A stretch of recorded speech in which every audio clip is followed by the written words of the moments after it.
Hello, friends. Welcome to a very fresh new episode of One's Leadership Talk, and you are watching through Odia National Entrepreneur. So today we will discuss about how great leaders communicate for growth. So welcome you all to the conversation. Communication is about building trust, clarity, and connection. The way leaders communicate shapes how teams collaborate, navigate challenges, and grow. When feedback becomes a part of everyday conversation instead of being reserved for when things go wrong, it transforms into a powerful tool for development. Communication as influence how leaders set the tone. As a leader, your communication becomes the blueprint others follow. Whether you realize it or not, people mirror how you speak, respond under pressure, and handle challenges. That's why leadership begins with self awareness. Your words and tone set the emotional temperature of your organization. I often see leaders skip over problems or issue directives without context, assuming everyone is on the same page, but assumptions create confusion, not clarity. Effective communication means pausing to ensure alignment, explaining the why behind decisions, and creating space for others to contribute.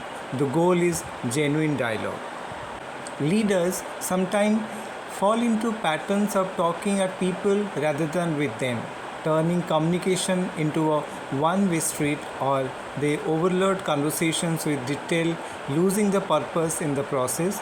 True influence comes when communication is intentional, open, and grounded in mutual understanding. When leaders engage in multi way conversations, they cultivate trust, psychological safety, and a culture where people feel heard. That's the kind of environment where teams thrive and leadership communication moves from reactive to truly impactful. Transforming feedback into growth. When done well, feedback is about guiding someone forward what they can do next. I believe feedback should be treated as a growth conversation, not a performance judgment. It's not just about what happened in the past, it's about looking forward, empowering person and exploring what's possible.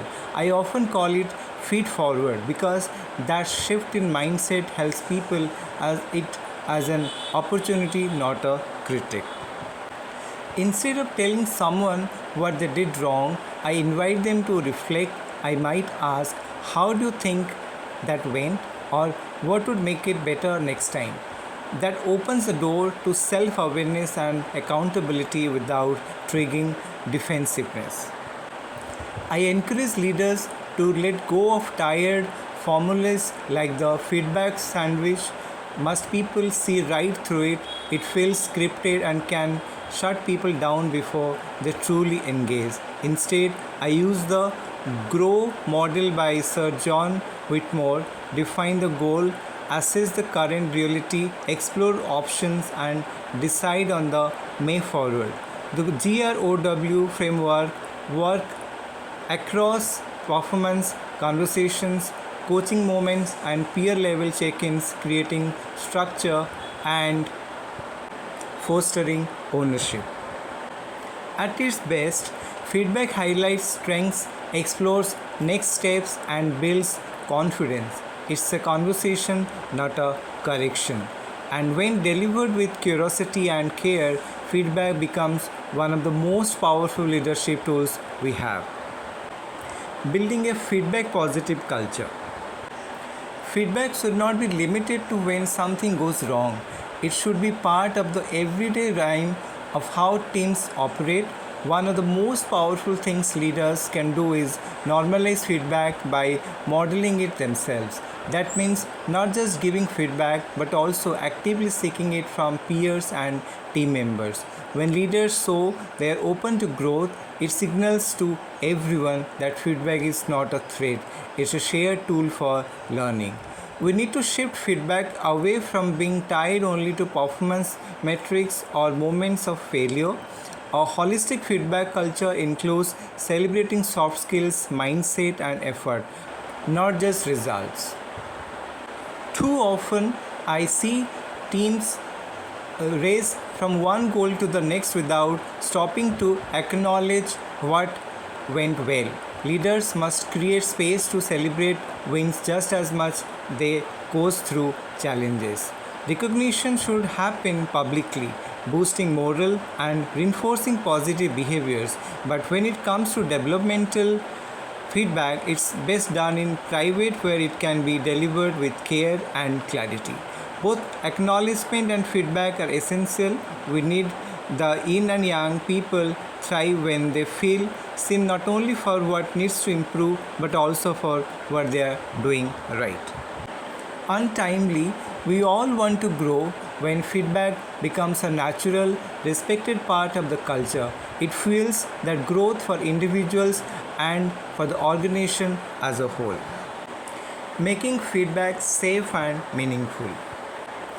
To make feedback meaningful and safe, leaders must start with intention. Before offering any input, it's important to clarify the purpose. Why are we having this conversation? What area of growth are we aiming to support?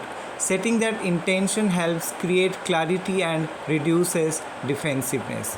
Equally important is the need to ground feedback in observable behaviors, not assumptions or personal labels. Saying in the last meeting, I noticed you stayed quiet, opens up a constructive dialogue. Saying you are too quiet shuts it down. Feedback should be specific, situational, and framed in a way that invites reflection rather than resistance.